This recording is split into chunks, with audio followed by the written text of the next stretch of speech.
We've all known them, those who take more than they give, who twist your light into a shadow, who smile only when you shrink. They don't carry knives, no, but their words cut just as deep.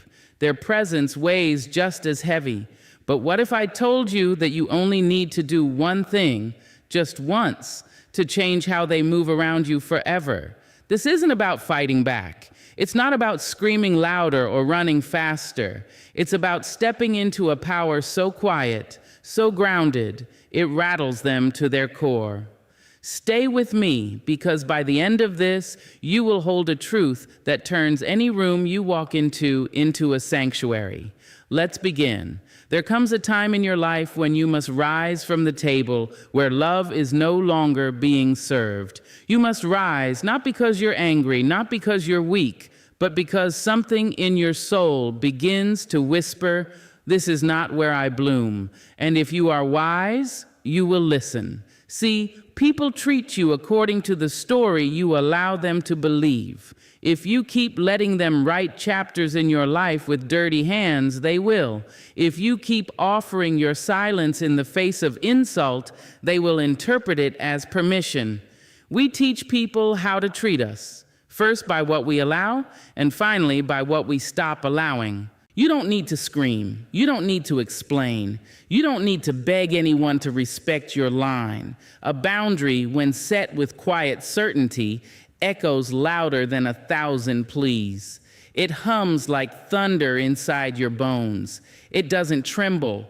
It doesn't waver. It just is. The problem is, many of us set boundaries like sandcastles, delicate and fleeting, one wave of guilt, one tide of doubt, and suddenly we're backpedaling, apologizing for choosing ourselves. But to draw the line once and mean it, you must understand this. Your boundary is not cruelty. It is clarity. It is not rejection. It is protection, not from others, but for yourself. To draw the line once and mean it means you no longer need repeated offense to justify your departure. Once is enough. The moment you feel your spirit bend in unnatural ways to accommodate someone's comfort, that is the moment to stop. Not when they hurt you again. Not when they apologize in trembling words, only to repeat the sin. The moment your peace is disturbed, your line must rise like a wall, not to imprison, but to preserve. People will test your limits, not because they don't understand you, but because they want to see if you understand yourself. They push, not to find the edge, but to see if it moves. And if it moves once, it will move again. But if it stands firm, calm, unwavering, still, they will either shift their step or leave your space entirely. Either way, you win. You see, this is not about being cold. It's about being clear. Love is not measured by how much you're willing to suffer. It is not earned through silence or sacrifice. The people meant for you will honor your boundary like sacred ground. They will not need it carved in stone. They will hear it in the timbre of your voice, see it in the way you carry yourself, feel it in the way you don't over-explain. The power in drawing the line once is that it requires deep knowing. It means you've spent time with yourself, enough time to say, this is what I will not accept. This is who I refuse to become in the name of keeping company. This is how I protect my joy. And the moment you choose that, choose you, something remarkable happens. The right people stay. The wrong ones don't even bother knocking. You'll find that your life starts to quiet, not with loneliness, but with peace. You'll stop being a magnet for chaos because you no longer speak the language of tolerance for pain disguised as love. And yes, it will be hard at first. You will shake. You will question. You will wonder if maybe you're overreacting, if maybe they didn't mean it like that, if maybe you should give them one more chance. But then you'll remember every time your spirit crumpled just a little under their gaze. Every time your voice was dismissed like wind through leaves. Every time you played small so someone else could feel big. No more. Draw the line once, not in sand, in stone, in spirit, in silence that cannot be coaxed into compromise. Draw it and walk it and let the world adjust. There will be some who call you difficult. Let them. Some who say you've changed. Say thank you. Some who turn their backs. Let them go. The ones who matter will never ask you to sacrifice yourself to prove your worth. And the ones who do, well, they were never meant to sit at your table anyway. You are not a door to be walked through. You are not a rug to collect footprints. You are a temple. You are a garden. You are a wild flame. Treat yourself as such and watch the world shift around the fire you become. Draw the line once and mean it. There is a moment in every life when you must decide, will you carry your pain like a chain or wear your healing like a crown? Too many of us have been taught that suffering is a garment we are meant to wear until it dissolves. But suffering, my dear, is not meant to be worn. It is meant to be outgrown. You are not what happened to you. You are what you chose to become after it. Pain may visit, yes. It may sit in your house uninvited, track mud across your kitchen floor, whisper shame in the corners of your mind. But you do not need to give it a bed. You do not need to feed it breakfast. You do not need to make a home inside your hurt. You are not a victim unless you let the wound define you more than the wisdom it gave you. It is easy, so easy, to stay small in the face of what broke you, to stay curled inward like a question, to use your trauma as a reason not to rise. People will even applaud you for it, say, look how much she endured, as if endurance is the same as elevation.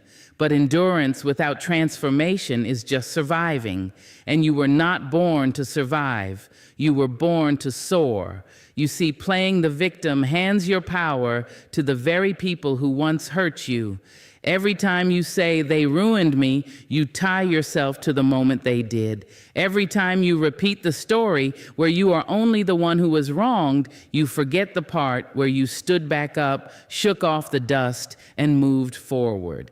Don't leave that chapter out. That's the chapter where your strength was born. And hear me clearly, this is not about denying the truth. What was done to you was real. The betrayal, the silence, the abandonment, the manipulation, the violence. I do not ask you to pretend it didn't happen. I ask you not to let it shape what you become. They don't get to build your future with the bricks of your past, not unless you give them your hands. There is power in saying, this happened, it hurt, and I still choose to grow. There is power in looking at your reflection and seeing not just the one who suffered, but the one who survived, the one who learned to breathe in rooms where she once choked, the one who danced again even with scarred feet. When you refuse the role of the victim, you rewrite the script. No longer the background character in someone else's drama, no longer waiting for an apology that will never come, no longer carrying their shame on your shoulders like it was ever yours to hold. You step forward and you say, this is my story now, and I get to decide how it unfolds. The world might not cheer for this moment. There is a kind of sympathy people love to give when you are broken. But there is something rarer, something quieter, more sacred than sympathy, and that is self-respect. It doesn't need applause. It doesn't need validation. It just stands quietly, steadily, and says, I will not be defined by what hurt me. I will be known by how I healed. People may not understand. That's all right. Healing is not for their comfort. Refusing to be a victim does not mean pretending you were never hurt. It means choosing not to carry it like a flag. It means not letting it become the loudest part of who you are. It means no longer making your suffering your introduction. Because the truth is, the most powerful people you'll ever meet are not the loudest ones in the room. They are the ones who carry pain with grace, who walk through fire and still smell like hope, who speak with a voice that once trembled and now sings. They've learned the secret. When you refuse to be a victim, you don't erase your past, you rise above it. And rising, my love, is the most radical thing you can do. Refusing the role of the victim means reclaiming your narrative. It means loving yourself enough to say, they may have wounded me, but they did not win. It means forgiving, not because they deserve it, but because you deserve peace. It means walking forward even when your legs still shake, speaking truth even when your voice is soft, standing tall even if the world only remembers you for how you fell. But you'll know, you'll remember. You'll see your reflection one day and smile, not because you were never hurt, but because you refused to stay broken. And that, my dear, is strength. Not the kind that shouts, the kind that endures, that heals, that chooses to rise. There comes a time when your soul no longer wishes to argue, no longer aches to be understood by those who refuse to listen the first 100 times, no longer begs to be seen by eyes that were never looking in your direction. It simply wants peace, and peace, my dear, is not found in chaos. Peace is found in the quiet exit, the clean goodbye, the kind of leaving that does not slam doors but closes them gently for your own sake. There's a belief we are taught that to leave something behind, especially someone who once held our heart, we must make noise, that we must explain, perform, defend our right to walk away. But you don't owe anyone a spectacle. You don't need to set fire to the bridge. You don't need to curse their name or recount every bruise they gave you. Dignity is not in the fire. It is in the grace of your silence. It is in the strength of not needing to be loud in order to be free. You see, drama feeds on attention. It grows with every retelling, every text, every confrontation. But dignity does not require an audience. Dignity is the quiet way your hand loosens its grip on what no longer grows you. It is the way you walk out of a room with your head high, even if your heart still stumbles behind. It is knowing you are not abandoning them. You are returning to yourself. There will be voices, of course. Some within you, some outside, whispering, "Don't you want closure?" But closure does not come from them. It comes from the moment you realize you were waiting for someone to undo a damage they had no intention of ever making right. Closure is not found in another conversation. It is found in the pause where you finally stop chasing the end of a story that should have ended long ago. And yes, you will feel tempted to go back, to say one more thing, to answer the message, to defend your choices. But remember this, the more you explain, the more you stay entangled. Detachment is not a war, it is a surrender, not to them, but to your own peace. You stop showing up to a battlefield where no one ever fought fair. Detachment does not mean you no longer care. It does not mean you are cold or indifferent. It means you love yourself enough to walk away from what has become a prison for your spirit. You stop making excuses for their behavior. You stop interpreting crumbs as kindness. You stop building homes in places where you are only ever a guest. It takes great courage to choose quiet over chaos, to sit with the ache instead of numbing it with more arguments, more chances, more hope. But when you do, when you choose to leave with grace instead of fire, you begin to hear yourself again. You hear the part of you that says, you are not too much, you are just no longer in the right place. And let me tell you something. When you walk away with dignity, the people who once fed on your reaction will starve. They won't know what to do with your silence. They'll call it cold. They'll call it dramatic. They'll say you never cared. Let them. Their confusion is not your burden. Your peace does not require their understanding. You will feel lonely sometimes. That's true. There is a grief that comes with releasing what once felt like love. But not everything that felt good was good for you. Some things only felt like love because we were starving. And now you are learning how to be full on your own. That is what detachment is. It's not about erasing the memory. It's about honoring yourself enough to no longer live inside it. Detach with dignity. Let your healing be quiet. Let your strength be still.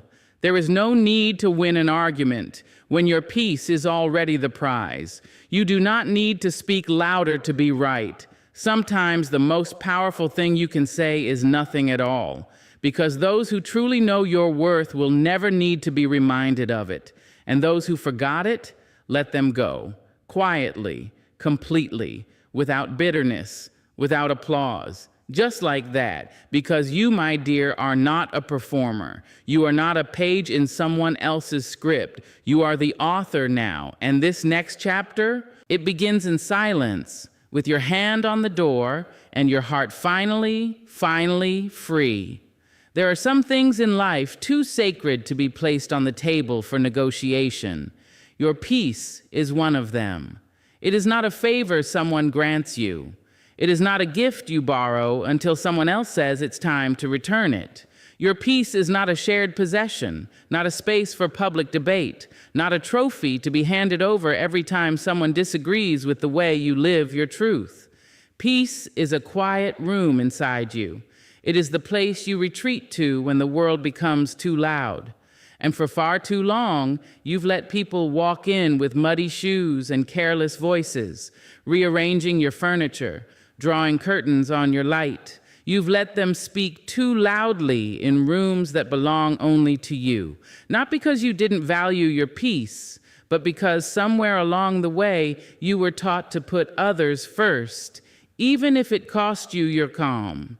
You were taught that to be good meant to be agreeable, that to be kind meant to be accommodating, that love meant making room, even when you were already shrinking just to fit in your own life.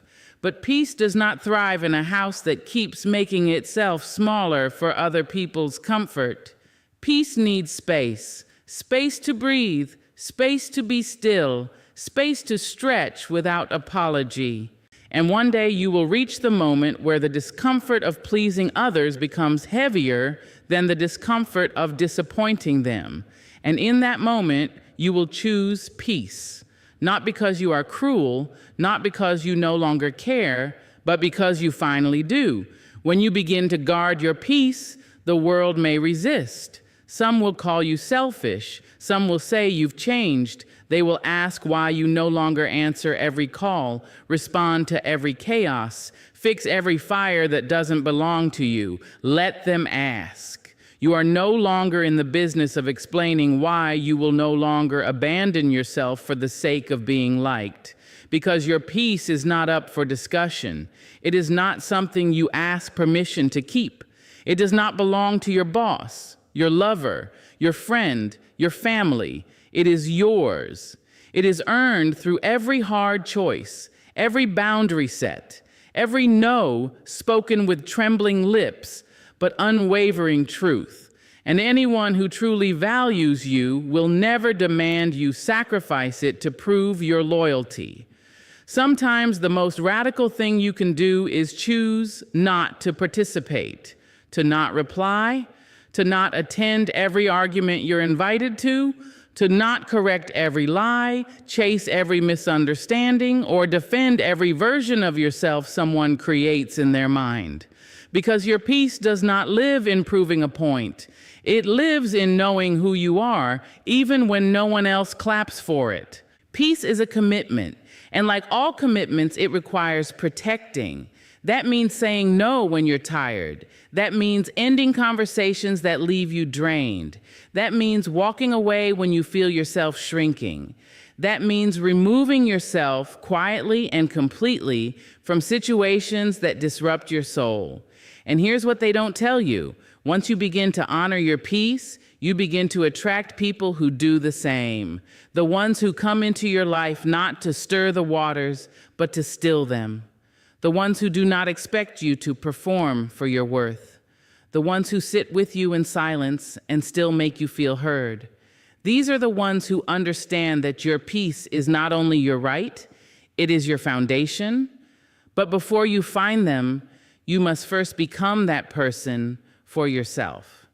You must be the guardian of your own stillness. You must be the one who walks away first. You must be the one who closes the door before it slams, the one who chooses rest over retaliation, the one who does not sacrifice their calm for a moment's satisfaction. This world will offer you many chances to give up your peace. It will tempt you with drama, with urgency, with other people's fires dressed as your responsibility. But you are not a firefighter for emotional arsonists. You are not the emergency room for someone else's recklessness. You are a sanctuary. You are a garden. You are a quiet mountain that does not move just because the wind screams louder. Let them shout. Let them misunderstand. Let them spin their stories. You, my love, stay rooted. Stay still. Because your peace, it is not up for discussion. There comes a point when the noise around you grows too thick, too loud, too tangled with the weight of other people's opinions. Fingers pointed, voices raised, expectations piled like stones on your chest. And it's tempting, isn't it, to blame, to point outward, to name everyone who wronged you, to retell the stories that made you bitter. But if you stand still for just a moment, if you hush the crowd and lean in toward your own breath, you'll hear a truth rise up from deep within you, a truth that says, turn the mirror back to yourself, not because everything is your fault, but because not everything is in your control either, and the only place you will ever find power, real and lasting power, is in your own reflection. That mirror doesn't lie, it does not flatter, it does not bend to comfort. It shows what is there, the light and the shadow, the healing and the harm, the wounds you still cradle, the habits you still excuse, the patterns you keep calling fate. It reflects the part of you that wants to grow and the part of you that clings to what is familiar, even when it hurts. Turning the mirror back to yourself is not an act of shame, it is an act of courage. It says, I'm willing to see myself, not as the world paints me, not through the eyes of my pain, but with the quiet clarity of truth. It says, I will stop chasing healing in someone else's apology. I will stop waiting for peace to come through the mouths of those who caused my suffering. I will stop handing over the keys to my joy and calling it love. When you turn the mirror toward yourself, you begin to ask deeper questions, not, why did they treat me that way, but why did I stay after they did? Not why did they lie, but why did I silence the voice in me that already knew? Not why do they keep hurting me, but why do I keep returning to hands that don't know how to hold me gently? It is easier to blame, to stay angry, to name villains and martyrs in the story of your life. But if you only look out the window, you'll never clean the house inside. And that house, that home within you, deserves your tending. The mirror reveals where your power begins, not in the past, but in the present, not in control over others, but in mastery over your own reactions, your own choices, your own boundaries. That's where freedom lives, not in wishing they'd change, but in choosing who you will become now. Maybe you've been running, maybe you've been avoiding that mirror, afraid of what you might see. But there is no shame in being unfinished. There is no weakness in saying, I have things to unlearn. The strongest people are not the ones who claim to be right all the time. They are the ones who are willing to grow in plain sight. Turn the mirror back to yourself and you will see the places where your silence became your wound, the places where your kindness was a mask for your fear, the times you said yes when your soul was screaming no, the times you confused love with being chosen, no matter the cost. But you'll also see your resilience, your becoming. You'll see how far you've come, even when you stumbled. You'll see the light in your eyes that refused to go out, even when the night tried to swallow you. You'll see the you that you were always meant to be, whole, real, flawed, and free. And when you do, don't turn away. Don't rush to fix, to perfect, to hide. Stand there, hold your own gaze. Tell yourself the truth. Not the one shaped by guilt or regret, but the one shaped by the deep, fierce grace of a person finally ready to come home to themselves. This is not about blame. This is about ownership, not of what was done to you, but of who you choose to become in its aftermath. Because healing doesn't happen when the world changes. It happens when you do. When you stop waiting for permission to be whole. When you stop outsourcing your peace. When you stop rehearsing your pain and start rewriting your power. The mirror, once feared, becomes your friend. It becomes your teacher. It shows you that you are not just the person who suffered. You are the one who survived, the one who learned, the one who still gets to choose what kind of life to build from here. So take a breath, face your reflection, turn the mirror back to yourself. That's where the real work begins. That's where the real freedom lives. There is a difference between healing and forgetting, a difference between peace and permission. You can forgive someone from the deepest part of your spirit and still know better than to let them return. You can release the weight of the hurt, the poison of the grudge, and still close the door they once entered through. Because forgiveness is not an open invitation. It is not a welcome mat for storms you've already survived. To forgive is to let go of what was done so it no longer lives rent-free in your mind. But to invite it back in, to pretend it never raged through your life and tore your calm apart, that is not love. That is not strength. That is a slow forgetting of your own worth. Some storms don't come to teach. Some come to destroy. And when the clouds finally clear, when you've rebuilt your shelter, when your peace returns like sunlight over broken land, you owe it to yourself to remember how much it costs to heal.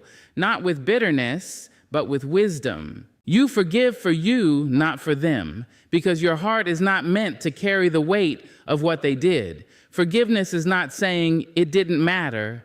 It's saying it mattered, but I choose to live free, free from rage, free from the endless cycle of questions, free from the need for repayment that will never come. But living free also means protecting that freedom. You wouldn't rebuild your home after a hurricane only to leave the windows wide open at the next warning. You wouldn't let the same winds sweep in twice and call it compassion. Wisdom is learning the pattern. Strength is breaking it. There will be people who don't understand. People who say, but if you truly forgave, you wouldn't need distance. Let them misunderstand. They don't know what it took to patch the holes in your soul. They don't know the quiet nights you spent convincing yourself to stop looking back.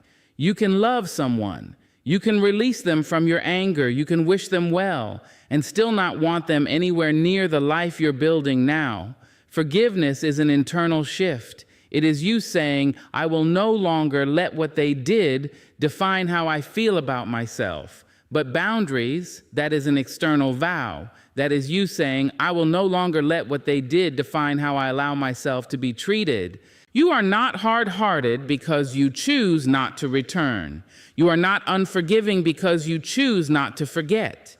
You are not unkind because you prioritize your healing over someone else's comfort. There is no award for allowing people to hurt you again. There is no medal for the most wounded heart. You get to forgive and still walk away. You get to release and still refuse to reopen what once broke you. You get to be kind and still be clear. That door is closed, not out of spite, but out of self-respect. Because peace is not passive. Peace is powerful. It is the quiet decision to no longer dance with chaos just because it knocks in familiar patterns. It is the steady voice in your spirit that says, I wish you well, but not near me, not again. Let them call you distant. Let them say you've changed, you have. That's what healing does. It turns wounds into wisdom. It turns pain into prayer. It turns storms into stories. And you no longer need to relive the same chapter just to prove your heart is still soft. Your heart can be soft and still know when to walk away. Your soul can be forgiving and still know when to close the gate. That is not cruelty. That is clarity. You are not required to keep proving your grace by welcoming what once crushed you. You don't need to make your peace look like approval. You don't need to invite the storm back in just because the sky looks clearer this time. Remember, the last time it looked like love too. You forgave because you deserved freedom, but your freedom deserves protection. So let the storm pass, let the skies clear, let the wind lose your name. But don't wait at the window. Don't answer the knock. Don't forget how long it took to find the calm you now carry. You've already walked through fire. You've already rebuilt with trembling hands. This peace, it's yours now, and it's not up for negotiation. Toxic people don't leave because you yell. They leave when they realize your spirit is no longer accessible to them. The first and final step, choose yourself, fully, once, and without apology. And when you do, you'll see them fade like shadows in the rising sun, not because they changed, but because you did.